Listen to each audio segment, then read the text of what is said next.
টাকা উঠিয়ে আমরা রাস্তার কাজ করছি।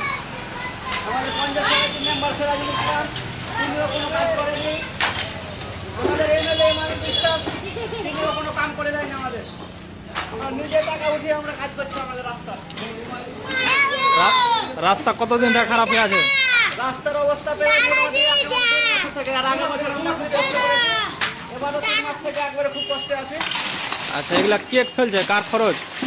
এবার খবর এখন বর্তমানে আমাদের 4-5 জন দোকানদার গুলো মিলিয়ে আমরা এখন করছি। আচ্ছা, এই রাস্তাটা দেখতে পাচ্ছেন প্রায় 200 থেকে 300 মিটার রাস্তা একেবারে নাজেহাল অবস্থা। আমাদের সুতির বিধায়ক এমনই বিশ্বাস, যিনি 5 বছর পর ভোটের পর আসে, তারপর আর খুঁজে পাওয়া যাচ্ছে না। আমাদের এখানে পঞ্চায়েত সমিতির সিরাজুল ইসলাম আছে, তাকে জানানোর পরে কোনো কাজ হচ্ছে না। এই যে দেখেন রাস্তা, যেটা গিয়াসমোড় থেকে ভায়া সুতি বিধানসভার, এই রাস্তাটা প্রায় 1500-2000 লোকের যাতায়াত প্রায় নিত্যদিনের। কোনো পদক্ষেপ নেওয়া হচ্ছে না রাস্তার ওপরে। আজ প্রায় দোকানদার মিলিয়ে, প্রায় 10 জন দোকানদার মিলিয়ে এই রাস্তাটা নিজের ব্যয় থেকে খরচা করছে। এই দেখুন রাস্তার কি অবস্থা। আর মমতা দিদি বলছে পথশ্রী প্রকল্পের উন্নয়ন হয়েছে। কিছু বলবেন? আপনি বলেন।